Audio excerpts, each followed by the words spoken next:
பழத்தோட்ட ஊழியங்கள், கர்த்தரருளின ஊழியங்கள்.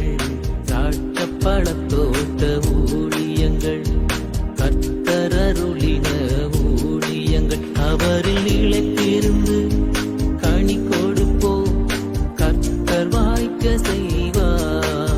அவரில் நிலைத்திருந்து கனி கொடுப்போம், கர்த்தர் வாய்க்க செய்வார். துதி உமக்கே, துதி உமக்கே, துதி உமக்கே என்றுமே என்றும். துதி உமக்கே, துதி உமக்கே, துதி உமக்கே என்றுமே என்றும்.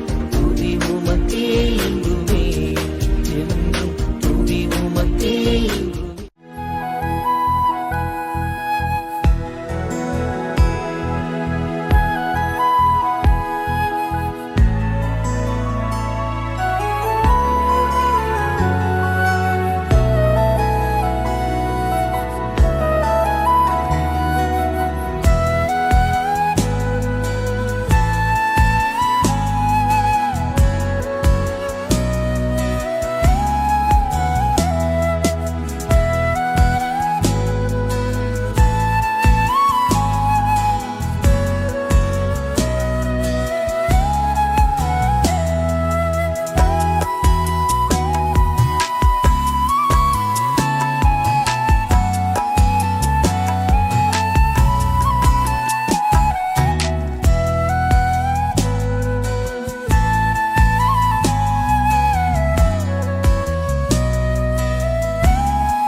பிரியத்துக்குரியவர்களே, 1 ராஜாக்கள் 12:8. முதியோர் தனக்கு சொன்ன ஆலோசனையை தள்ளிவிட்டு தன்னோடு வளர்ந்து தன் சமூகத்தில் நிற்கிற வாலிபரோடு ஆலோசனை பண்ணி.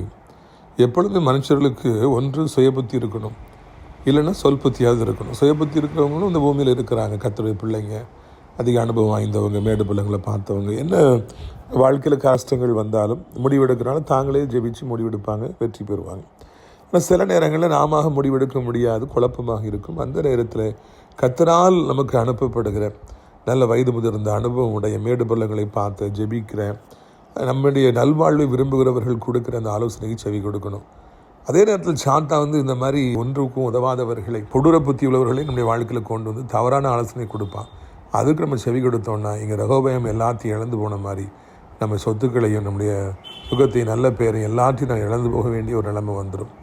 எப்பொழுதும் ஆண்டவருக்கு நாம் செவி கொடுப்போம். நம் மீது நேசம் கொண்ட அனுபவம் வாய்ந்தவர்களுக்கு, பெற்றோர்களுக்கு, இல்லை என்ற ஆசிரியர்களுக்கு, இல்லை என்றால் பாஸ்டர் செவி கொடுப்போம். அப்போ நமக்கு வேதனையே வராது. கர்த்தர் நாளை உங்களுக்கு ஆசீர்வாதமாகி மாற்றி கொடுப்பாராக. ஆமேன்.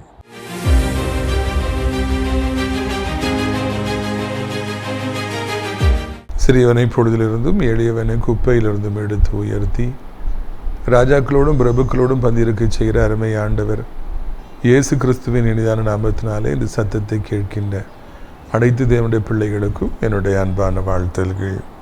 நீங்கள் கோடா கோடியை பெருகுவீர்களாக, உங்களுடைய பிள்ளைகள் கோடா கோடியை பெருகுவார்களாக என்று வாழ்த்துகிறேன். பிரியத்துக்குரியவர்களே, உங்களை இந்த நாளிலே சந்திப்பது அதிக சந்தோஷம், அதிக மகிழ்ச்சி. ஆண்டவருடைய கிருபையினாலே ஒவ்வொரு சனிக்கிழமையும் நான் ஒவ்வொரு ஊர்களிலும் கூட்டங்கள் நடத்தி வருவதை நீங்கள் அறிவீர்கள். சென்ற சனிக்கிழமை நாகர்கோவிலில் நடைபெற்ற விடுதலை நாள் கூட்டங்களை ஆண்டவர் அதிகமாக ஆசீர்வதித்தார். நிறைய புதிய புதிய ஜனங்களை கர்த்தர் அழைத்து கொண்டு வந்திருந்தார். அருமையான ஒரு செய்தியை கொடுத்தார். கர்த்தரின் நாமம் மகிமைப்பட்டது. கூட்டத்தின் இறுதியில் ஜெபித்த பொழுது அநேக ஜனங்களுக்கு ஆண்டவர் விடுதலை கொடுத்தார். எல்லாருக்கும் சிறப்பான விருந்து பரிமாறப்பட்டது. இப்படியாக ஆண்டவர் அதிசயங்களை செய்திருக்கிறார், அற்புதங்களை செய்திருக்கிறார். ஜெபித்த கொடுத்த ஒவ்வொரு மக்களுக்கும் நான் நன்றிகளை தெரிவித்துக் கொள்கிறேன்.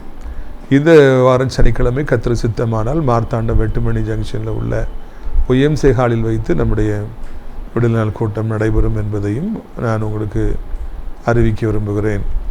பிரியத்துக்குரியவர்களே, அதை போலவே நம்முடைய ஊழியத்தின் சார்பாய் கட்டப்பட்டு நடத்தப்பட்டு வருகிற அடைக்கலான் குருவி எனப்பட்ட ஆவிக்குரிய முதியோர் இல்லத்தை நீங்கள் அறிவீர்கள். அங்கே தினந்தோறும் ஜெபங்கள் நடைபெற்று வருகிறது.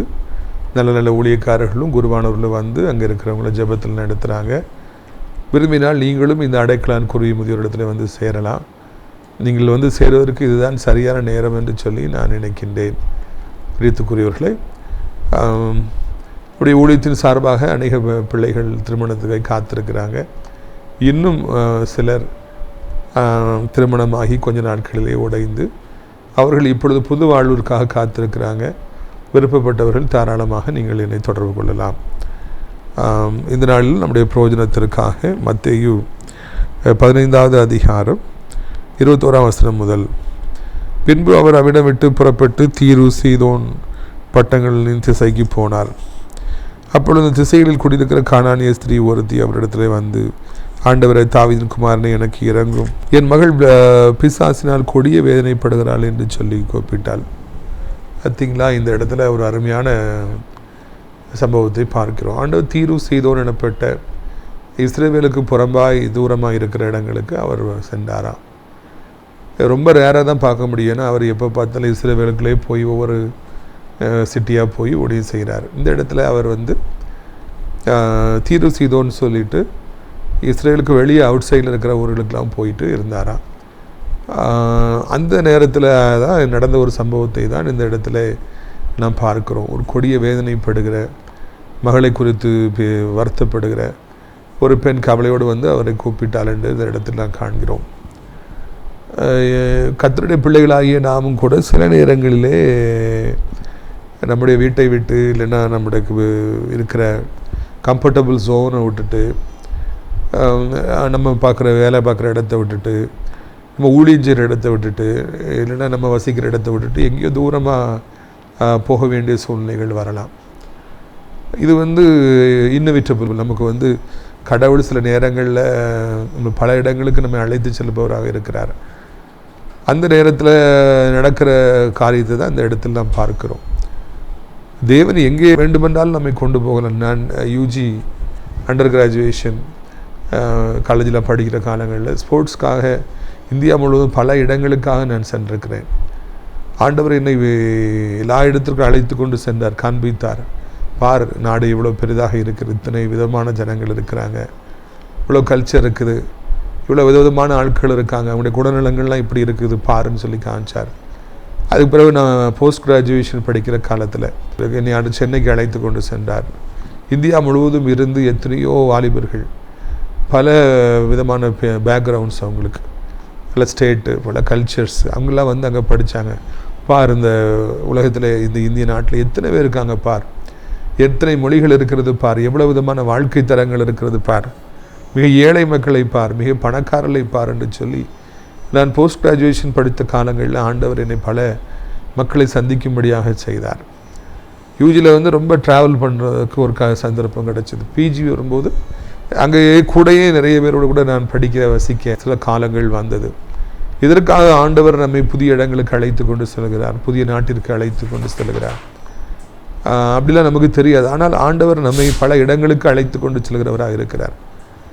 எலியா தீர்க்கதரிசியாக இருக்கட்டும், எலிசா தீர்க்கதரிசியாக இருக்கட்டும், ஆண்டவர் அவர்களை பல இடங்களுக்கு அழைத்து கொண்டு சென்று ஊழியங்களிலே பயன்படுத்தினார் என்றும், அவர்கள் மூலமாய் தேவன் நாமும் மகிமைப்பட்டது என்றும் நாம் அறிகிறோம். இப்போ நான் ஊழியத்தில் இருக்கிற நிறைய பேர்கிட்ட பேசும்போது அவங்களுடைய ஒரே ஒரு கவலை என்னென்னா, அவங்க கல்ஃப் கண்ட்ரீஸில் இருக்காங்க. இப்போது ஈரான், யுஎஸ், இஸ்ரேல் வார் நடக்கு. அப்போது அது சம்பாதிக்க சென்ற பிள்ளைகள் எல்லாம் கல்ஃப் கண்ட்ரீஸில் இருக்காங்க. அவங்க தலைக்கு மேலோடி குண்டுகள் போகின்றன. அதனால் அவங்க பயந்துட்டு இருக்காங்க. ஐயோ, இப்படி சண்டை நடக்குது, குண்டு போடுறாங்களே, என்ன செய்யன்னு சொல்லி தெரியாமல் அவங்கெல்லாம் ரொம்ப பயந்துட்டு இருக்காங்க.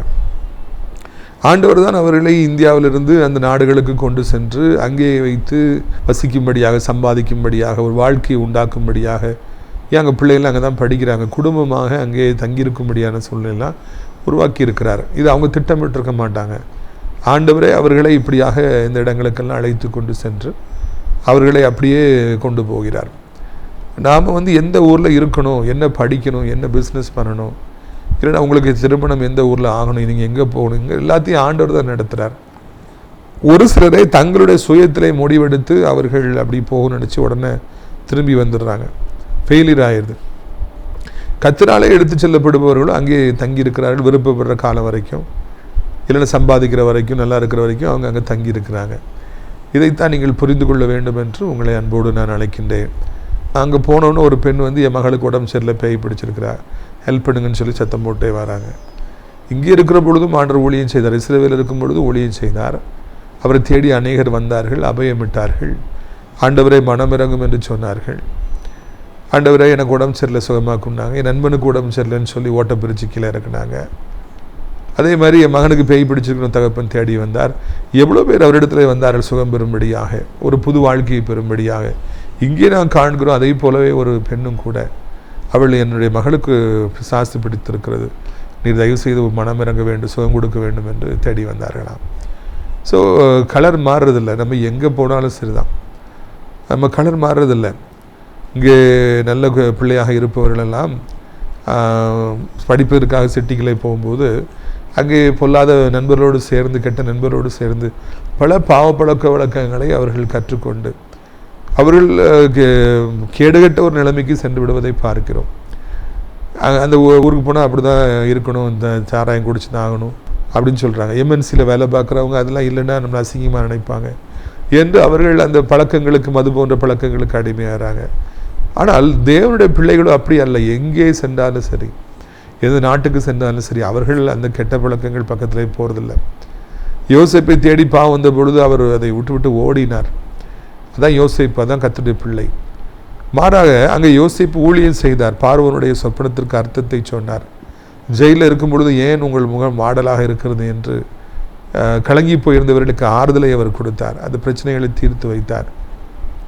ரோஜாப்பு எந்த ஊருக்கு போனாலும் அது ரோஜாப்பு தான், அது வாசம் கொடுக்க தான் செய்யும், அது அழகாக இருக்க தான் செய்யும்.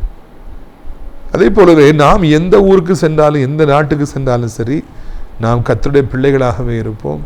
நாம் ஆலயத்துக்கு செல்கிறவர்களாகவே இருப்போம். நாம் ஜெபிக்கிறவர்களாகவே இருப்போம். நாம் பைபிள் வாசிக்கிறவர்களாகவே இருப்போம். ஆண்டவர்களை நோக்கி கதறுகிறவர்களாகவே இருப்போம். முடிந்த அளவுக்கு நாம் ஊழியம் செய்கின்றவர்களாக இருப்போம்.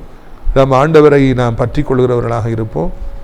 இதுதான் நம்முடைய வாழ்க்கை. எங்கே ஆண்டரை அழைச்சிட்டு போனாலும் நம்ம கர்த்தருக்குன்னு பக்தியாக தான் இருப்போம். ஒரு மாற்றம் நமக்கு வரப்போகிறதில்லை. அதுதான் இந்த சம்பவம் நமக்கு காண்பிக்கின்றது. பிரியத்துக்குரியவர்களே, சூழ்நிலைக்கு ஏற்ற நிறைய பேர் மாறிக்கிறாங்க, ஊருக்கு தக்கதை மாறிக்கிறாங்க. வாஸ்தவம் தான், அந்த கல்ச்சருக்கு ஏற்ற மாதிரி கொஞ்சம் நம்மளை டிசைன் பண்ணிக்கணும், அந்த லாங்குவேஜை கற்றுக்கணுங்கிறதெல்லாம் உண்மைதான். அதுக்காக அந்த பாவங்களை கற்றுக்கொள்ள முடியாது, இந்த கலரை நம்ம இழக்க முடியாது, இந்த உலகத்தாருடைய வேஷத்தை நாம் தரிக்க முடியாது. அங்கு சென்றாலும் நாம் ஜெபிக்கின்றவர்களாகவே, ஊழியத்துக்குரியவர்களாகவே இருப்போம். தம்பி தங்கச்சி மாதிரிலாம் 10th 12th எக்ஸாம் எழுதிட்டுருக்காங்க. நீங்கள் இந்த எக்ஸாம்லாம் முடிச்சுட்டு என்றைக்கு நீங்கள் வெளி மாநிலத்திற்கு இல்லைன்னா வெளிநாட்டிற்கு படிக்க போனாலும் நீங்கள் ஏசப்பா பிள்ளை தான், அதை யாரும் மாற்றவே முடியாது. நீங்கள் ஜெபிக்கிறவர்கள் தான் இருப்பீங்க, அதை யாருமே மாற்ற முடியாது. எத்தனை மாற்றங்கள் வந்தாலும் கர்த்தரோடு இருப்பதை மாத்திரம் மாறிடாதீங்க. நீங்கள் ஆண்டவர் கூடவே இருங்க. அப்பொழுது கர்த்தர் ஆசீர்வதிப்பார். இருந்த 30 வருடங்களாக நான் எங்கே போனாலும் சரி, சென்னையில் படிக்கிற காலமாக இருந்தது, அதுக்கு பிறகு சின்ன சின்ன வேலைகள் இருக்கிறதா இருந்தது. இப்பொழுதும் சரி, ஆண்டவரை விட்டு தூரப்போவதற்கு வாய்ப்பே இல்லை. எப்பொழுதும் கர்த்தரோடு இருக்கவே நான் வாஞ்சிக்கிறேன், எப்பொழுதும் ஊழியம் செய்யவே வாஞ்சிக்கிறேன். என் பலத்தையும் நேரத்தையும் பணத்தையும் ஆண்டவருக்காக, ஊழியத்திற்காகவே கொடுக்க நான் அர்ப்பணிக்கிறேன். என் வாழ்க்கையில் எதெல்லாமோ மாற்றங்கள் வந்தன, ஆனால் நான் மாறவில்லை, ஒரே போலத்தான் இருக்கிறேன். அதே போல் சில பணம் வந்தோன்னு நிறைய பேர் மாறிடுறாங்க, பெருமையாக பார்க்குறாங்க, பெருமையாக பேசுகிறாங்க, நண்பர்களை சீ அப்படிங்கிறாங்க, ரொம்ப ஒரு மாதிரி அவங்க எங்கேயோ இருந்து வந்தவங்க மாதிரி.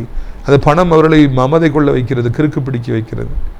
ஆனால் நான் இன்றைய வாழ்க்கையில் அப்படி எதுவுமே மாறவே இல்லை, ஒரே போலத்தான் இருக்கிறேன். பிரியத்துக்குரியவர்களே, இதைத்தான் நம்முடைய வாழ்க்கையிலே நாம் புரிந்து கொள்ள வேண்டும். எப்பொழுதும் நாம் ஒரே போல இருக்க வேண்டும். ஆண்டவரும் ஒரே போல இருந்தார்.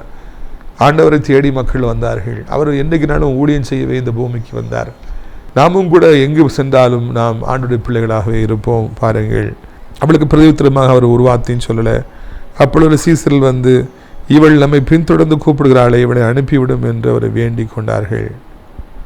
பார்த்தீங்களா, ஆண்டவரை வந்து சைலண்டாக அவளை பார்க்குறாரு, உடனே சுகம் கொடுக்கல. அதுக்கு ஏதாவது காரணம் நிச்சயமாக இருக்கும். அவர் அமைதியாக இருக்கிறாரு. அந்த லேடி கூப்பிட்டுட்டே இருக்கிறாங்க. உடனே சீசரில் சொல்கிறாங்க, கூப்பிட்டுட்டே இருக்கிறாளப்பா, ஏதாவது செஞ்சு அவளை அனுப்பிடுங்க அப்படின்னு சொல்லிட்டு அது சீசரிலே வந்து சொல்கிறாங்க. இது ஆண்டவருக்கு தெரியாதா? இவள் கூப்பிட்டுட்டே இருக்கிறா, இவளுக்கு என்ன தேவையோ கொடுத்து அனுப்பணும் ஆண்டவருக்கு தெரியாதா? தெரியும். இருப்பினும் அவர் அமைதியாக இருக்கிறாரு. அவருடைய சீசர்களோ பாவம் சத்தம் போட்டே இருக்கிறாளே, அதை செஞ்சு அனுப்பிடுங்களேன். அங்கே அந்த பெண்ணிற்காக அந்த சீசரெல்லாம் வந்து வேண்டுதல் செய்வதையும் ஆண்டவரை அவளை அனுப்பிவிடும் என்று சொல்லுவதையும் நாம் காண்கிறோம். இது நம்ம வந்து கவனிக்க வேண்டிய ஒரு விஷயமாக இருக்கிறது. அந்த பெண்ணிற்காக அந்த சீசர்கள் வந்து வேண்டுதல் செய்கிறாங்க. நாம் சில நேரங்களில் வந்து சில காரியங்களை ஆண்டுகிட்டு வந்து பெற்றுக்கொள்ளலாம். ஆனால் கர்த்தர் நம்முடைய வாழ்க்கையில் அவர் மௌனமாக இருக்கிற பொழுது, அவர் நமக்கு செவி கொடுக்காமல் இருப்பது போல நமக்கு தோன்றுகிற பொழுது, நமக்காக வேண்டுதல் செய்கிற நல்ல ஊழியக்காரர்கள் நமக்கு தேவையாக இருக்கிறாங்க. அது நம்ம மறந்துடவே கூடாது. எதுக்காக ஆலயங்கள், எதுக்காக ஆராதனை, எனக்கு ஆண்டது தெரியுமே, நான் தனியாகவே ஜெபம் பண்ணிக்குவேனே, எனக்கு யாரும் ஜெபம் பண்ண வேண்டாம் என்னெல்லாம் சொல்வது சைல்டிஷ்னஸ், அழிவை கொண்டு வந்து விடும். இந்த சீசரெல்லாம் வந்து they are putting this application, please send her, அவளை அனுப்பிடுங்கப்பா அப்படின்னு சொல்கிறாங்க. இதாக செய்யுங்க. ஊழியக்காரர்கள் என்றால் யார்? ஆலயத்தில் இருக்கிற குருவானவர்கள் என்றால் யார்? அவர்கள் நமக்காக ஜெபிக்கிறவர்கள், நமக்காக ஆண்டவரிடத்தில் வேண்டுதல் செய்கிறவர்கள். ஒரு வீடை கட்டினா ஊழியக்காரங்க கால் படணும். அதே மாதிரி ஒரு கடையை கட்டுறோம், ஒரு பிஸ்னஸை ஸ்டார்ட் பண்ணுறோம், ஊழியக்காரங்க கால் படணும். ஒரு திருமணம் ஆரம்பிக்கிறதுனா ஊழியக்காரங்க அதை வாழ்த்தணும். என்ன ஃபங்க்ஷன் எடுத்தாலும் சரி ஊழியக்காரங்க கால் படணும். வீட்டில் பிரச்சனைகள் வந்து விட்டது, வியாதிகள் வந்து விட்டதா, ஊழியக்காரங்க வரணும், வந்து கால் படணும், அவங்க ஜெபிக்கணும். அவங்களோட ஜெபம் மிகுந்த பிரயோஜனம் உள்ளதாக இருக்கும். ஏற்கனவே பல முறை சொல்லியிருக்கிறேன், டாக்டர்ஸால் சுகமாக்க முடியாத அளவுக்கு பெரிய பெரிய வியாதிகள்லாம் வீட்டுக்குள்ளே வந்துருச்சு அப்படின்னா, ஒரு ஊழியக்காரில் ஒரு டீமை கூட்டு வந்து மொத்தமாக வச்சு அவங்கள வச்சு ஜெபம் பண்ண வச்சா, கட்டில் சுற்றி நிற்க விட்டு ஜெபம் பண்ண வச்சா, எவ்வளோ பெரிய வியாதியாக இருந்தாலும் அது போயிடும். நம்ம ஊழியத்தில் நானும் கூட பல இடங்களுக்கு ஹவுஸ் விசிட்டுக்காக போகிறேன். கவர்மெண்ட் ஹாலிடே வருது அப்படின்னாலே ஹவுஸ் விசிட்டு தான்.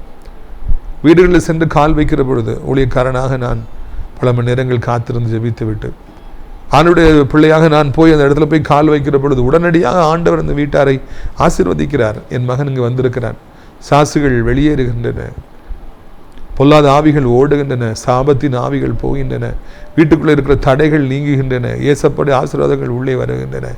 இதுதான் தேவனுடைய ஆசீர்வாதத்தின் வழி. திறவுகோள்கள். ஊழியக்காரர்கள் என்பது சாதாரணமானவர்கள் அல்ல, கணத்துக்குரியவர்கள், கர்த்தராலே அனுப்பப்பட்டிருக்கிறவர்கள், நமக்காக வேண்டுதல் செய்கிறவர்கள். அவர்களை எப்பொழுது நாம் மதிக்க வேண்டும். அவர்களிடத்து சண்டை போடக்கூடாது, அவங்களை கேவலமாக பேசக்கூடாது, கமெண்ட் பண்ணக்கூடாது, நம்ம அவங்கள பற்றி பேச நடுங்கணும். இதைத்தான் இங்கே நான் காண்கிறோம். அந்த சீசர்கள் இதில் வந்து குறுக்கிட்டாங்க, வேண்டுதல் செய்தாங்க என்று சொல்லி நாம் பார்க்கிறோம். பிரியத்துக்குரியவர்களே, நமக்காக ஜெபிக்கிற ஊழியக்காரர்கள் வேண்டும். எப்பொழுதும் ஊழியக்காரர்களுக்கு அனுப்பணும். எந்த ஊரில் இருந்தால் பேர்த்டே அன்னைக்கு ஊழியக்காரங்களை கூப்பிடுங்க, பாஸ்டர் எனக்கு பேர்த்டே ப்ரேயர் பண்ணுங்கன்னு சொல்லுங்கள். அதே மாதிரி மாதம் பிறந்த உடனே ஊழியக்காரர்களுக்கு பணம் அனுப்புங்க. பாஸ்டர் எனக்காக ப்ரேயர் பண்ணிங்க, இந்த மாதம் எனக்கு ஆசீர்வாதமாக இருக்கட்டும்னு சொல்லி எனக்காக ப்ரேயர் பண்ணுங்கள். 1000 ரூபா 2000 அனுப்புனா கூட உங்களுக்காக அவங்க சந்தோஷமாக ஜெபம் பண்ணுவாங்க. நீங்களெல்லாம் அந்த அனுபவத்தின் வழியாக வர வேண்டும் என்று உங்களை அன்போடு கூட நான் அழைக்கின்றேன். பிரியத்துக்குரியவர்களை 24 பாருங்கள். அதுக்கு அவர் காணாமற் போன ஆடுகளாக இஸ்ரவேல் வீட்டார் இடத்திற்கு அனுப்பப்பட்டாள் நன்றி, மற்றபடியாக அல்ல என்றால், பிள்ளைகளின் அப்பத்தை எடுத்து நாய்க்குட்டிகளுக்கு போடுவது நல்லதில்லை என்றார். அப்போ அவர் சொல்கிறார், நான் இஸ்ரேலுக்கு தான் ஊழியம் செய்ய வந்தேன், இதெல்லாம் தீரு சீதோன் வெளியே இருக்குது, இதுக்கெல்லாம் நான் ஊழியத்துக்கு வரலைங்கிறார் முதல்ல. அதுக்கப்புறம் பிள்ளைகள் சாப்பிட்ற அப்பத்தை எடுத்து நாய்க்குட்டிகளுக்கு போடுவது நல்லதில்லை என்று அவர் சொல்லுகிறார்.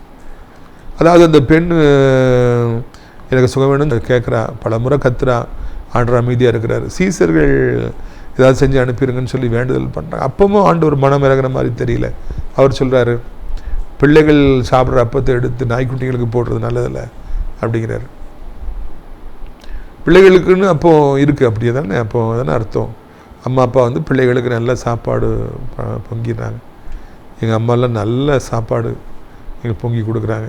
கர்த்தருக்கு ஸ்தோத்திரம். அம்மாவுக்கு தொடர்ந்து தீர்க்காயுசையும் பலத்தையும் ஆண்டவர் கொடுப்பாராங்க. எவ்வளோ கஷ்டம் இருந்தாலும் வயதான காலத்தில் நல்ல சாப்பாடு அருமையாக பொங்கி கொடுப்பாங்க. சாப்பிடலன்னு துடித்து போயிடுறாங்க. பிள்ளைகளுக்கு அப்போ உண்டு. தாய் தகப்பன் பிள்ளைகளுக்கு நல்ல சாப்பாடு வாங்கி கொடுக்குறாங்க. எனக்கு பிரியமானவர்கள்லாம் பரோட்டா, பிரியாணி, இன்னும் என்னெல்லாம் வாங்கி கொடுக்க முடியுமோ அதெல்லாம் கொடுத்து நல்லா சாப்பிடுங்கன்னு கொடுக்குறோம். பிள்ளைகளுக்கு பிரியமானவர்களுக்கு உண்டு. நாய்க்குட்டிகளுக்கு எப்படி கொடுக்க முடியும் என்று ஆண்டவர் அங்கே கேட்கின்றார். நாயை இப்போ எதற்காக இந்த இடத்துல ஒப்பிடுகிறோம் என்றால், அது கக்கியதை திங்கும். நாய் அருவருப்பான ஒரு விலங்கு. அதே போல மூடனும் தான் செய்த மூடத்தனத்தையே மறுபடியும் அவன் செய்கிறான். யாரெல்லாம் செய்த மூடத்தனத்தை மறுபடியும் செய்கிறாங்களோ, செய்த பாவத்தை மறுபடியும் செய்துகிட்டே இருக்காங்களோ, அவங்கள நாய்களோடு நாம் ஒப்பிடுகிறோம். நாம் ஒப்பிடலை, பைபிள் ஒப்பிடுது. அவர்களுக்கு நான் அற்புதத்தை செய்ய முடியாது என்று இங்கே ஆண்டவர் சொல்லுகிறார்.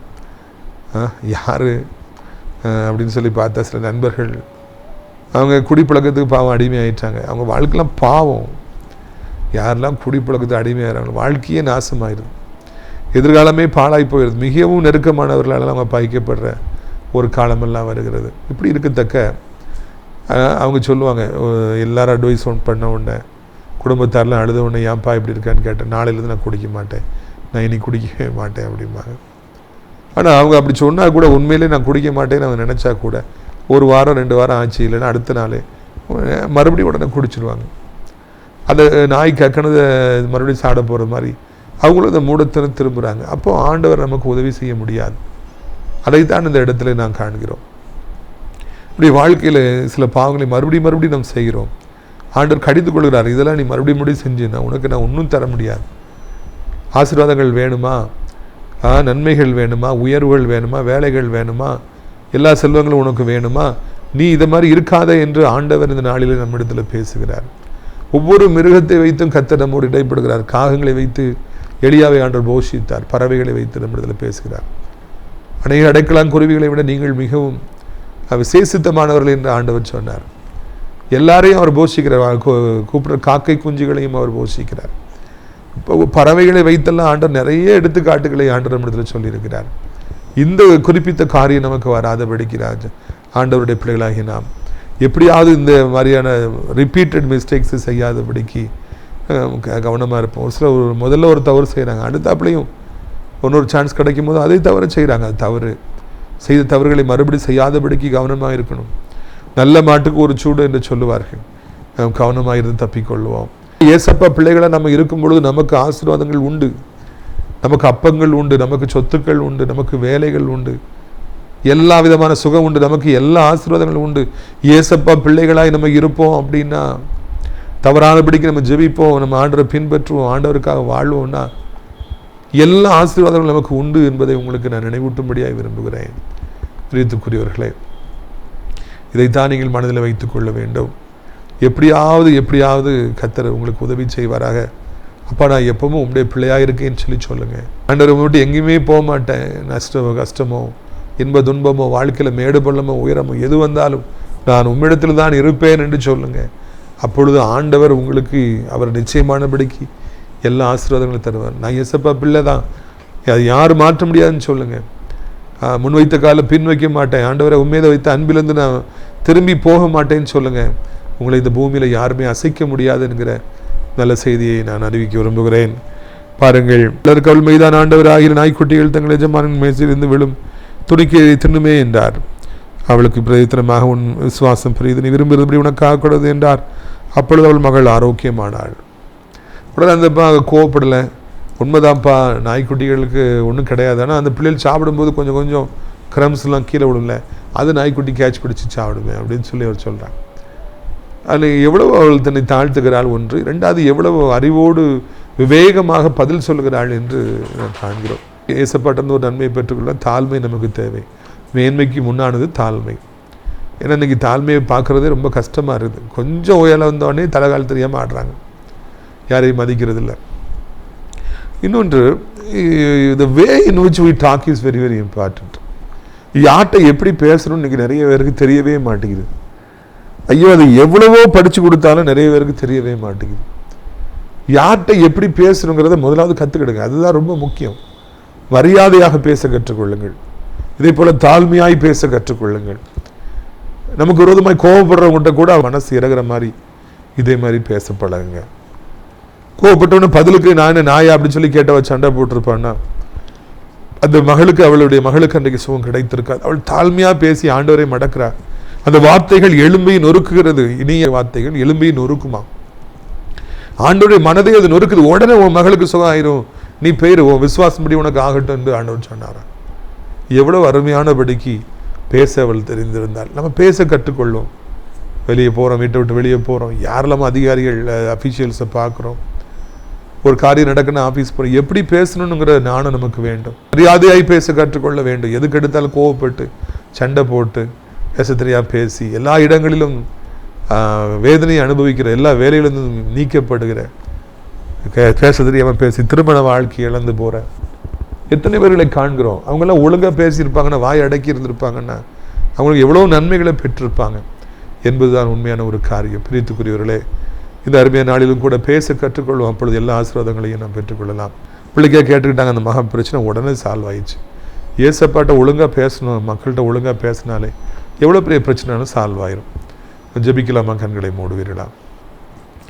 அப்பா பிதாவை, வானத்துக்கு பூமிக்கும் ஆண்டவரே, இந்த அருமையான நாளுக்காக நன்றி செலுத்துகிறோம், ஸ்தோத்திரம் செலுத்துகிறோம். இந்த நாளிலும் கூட இந்த தாயார் எவ்வளவு அருமையாக ஆண்டவரே அவர்கள் பேசினார்கள். ஆண்டவரை பேசுனது ஒழுங்காக இருந்ததுனால கத்தாவே தோத்திரம் ஐயா, அவர்களுடைய கரங்களிலிருந்து எல்லா நன்மைகளையும் பெற்றுக்கொண்டார்கள். தகப்பனே, எங்களுக்கும் பேச கற்றுத்தாருங்க ஆண்டவரே. எங்கள் வாயில் தகப்பனே தகுதியான வார்த்தைகளை வைங்க. எதுக்கெடுத்தாலும் கோவப்பட்டு, எதுக்கெடுத்தாலும் கெட்ட வார்த்தைகளை பேசி, எதுக்கெடுத்தாலும் பேச தெரியாமல் பேசி எல்லாவற்றையும் இழந்து போகிற எத்தனையோ பேர்களை காண்கிறோம். தங்கள் வாயாலேயே தங்கள் வாழ்க்கை இடித்து போடுகிற எத்தனையோ பெண்களை காண்கிறோம். காலங்கள் சில தகுதியானவைகளை எப்படி பேச வேண்டும் என்று எங்களுக்கு நீ கற்றுத்தாருங்கப்பா.